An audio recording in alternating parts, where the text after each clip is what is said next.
اور ان کو بہت واضح بیڈ میں ریسٹ لیسنس ہوتی ہے، کبھی ادھر موو کر رہے ہیں کبھی ادھر موو کر رہے ہیں متواتر. ویکنیس آف میموری ان کا ہوتا ہے بچوں کا مسئلہ، اور اس کے علاوہ ان کو بہت واضح ریسٹ لیسنس کے ساتھ، فزیکل ریسٹ لیسنس کے ساتھ مائنڈ کی ریسٹ لیسنس بھی ہوتی ہے، کیونکہ یہ ایبسینٹ مائنڈیڈ ہوتے ہیں. ایبسینٹ مائنڈیڈ ہونے کی وجہ سے یہ کسی ایک جگہ فوکس نہیں کر سکتے، ان کی توجہ متواتر ہٹتی رہتی ہے، کبھی کسی چیز پہ کبھی کسی چیز پہ. خاص طور پر مارننگ میں ان کو بہت واضح کنفیوژن ہوتی ہے، کلیئرٹی نہیں رہتی بات چیت کی، سمجھنے کی. آپ کچھ کہتے ہیں اور یہ کر کچھ رہے ہوتے ہیں. اور ان کو سیڈنس اور مینٹل ڈپریشن بھی واضح ان کے چہرے پہ، ان کے انداز سے، ان کے ہر معاملے میں نظر آ جاتا ہے.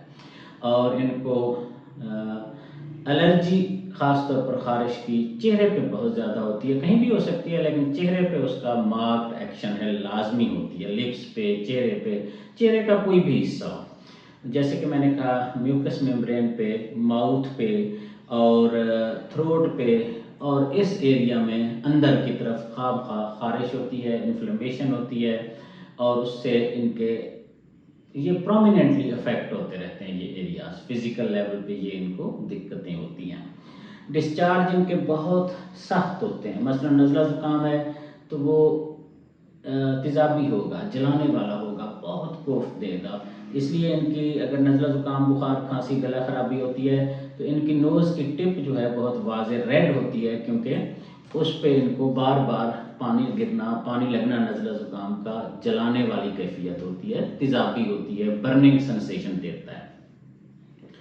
اور ان کے جہاں بھی تکلیف ہو وہاں ایسی فیلنگ آتی ہے جیسے بالکل زخمی کیفیت ہو، را فارم میں ہو، چاہے وہ نوز ہو، چاہے منہ کے اندر کوئی طبیعت کی خرابی ہو، تب بھی احساس ایسا ہی ہوتا ہے جیسے کوئی زخم سا ہوا ہو، جیسے را سی کیفیت ہو.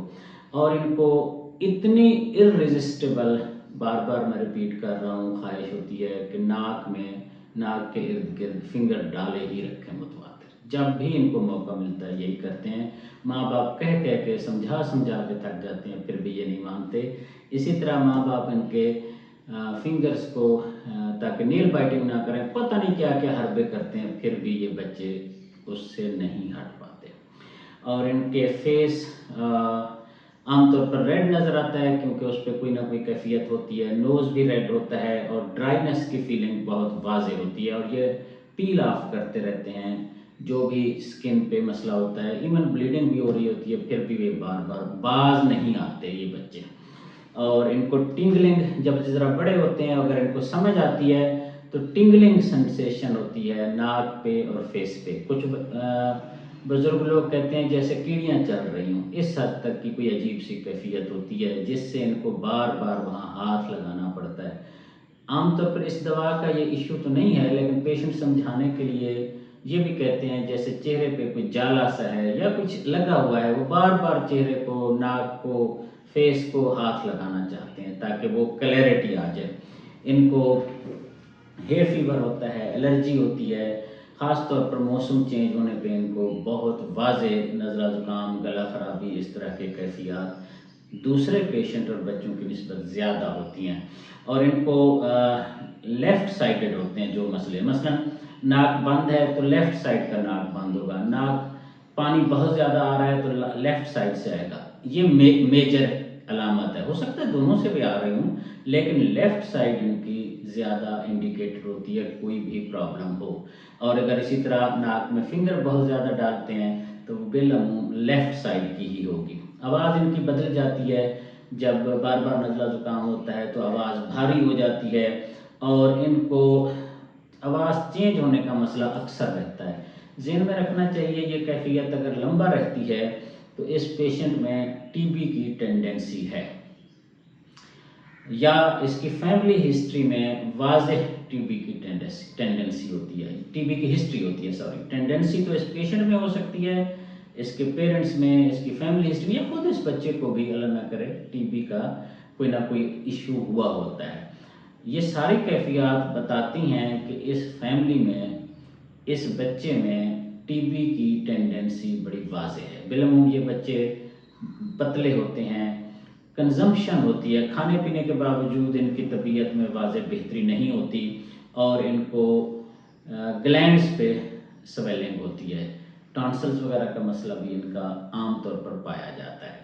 سو ہم دیکھیں، اگر آپ دیکھیں ساری تفصیل، صرف ناک میں بار بار ہاتھ ڈالنا، صرف اس ایک علامت سے، مثلا ماں باپ اپنے بچے کو لائے علاج کے لیے، چاہے وہ آرٹسٹک بچہ تھا، ADHD بچہ تھا یا ویسے نارمل بچہ تھا، اس کو بار بار مسائل آ رہے تھے اور وہ ناک میں بار بار ہاتھ ڈال رہا تھا، ماں باپ بار بار کہہ رہے تھے نہ کریں نہ کریں، ہاتھ پکڑ رہے تھے لیکن وہ پھر ڈالے جا رہا تھا، اس ایک بات سے ہم اس کے سارے علامات، نہ صرف اس کی پرسنل ہسٹری بلکہ فیملی ہسٹری اور آگے ہونے والے جن جن مسائل کا امکان ہو سکتا ہے اس تک بھی پہنچ گیا۔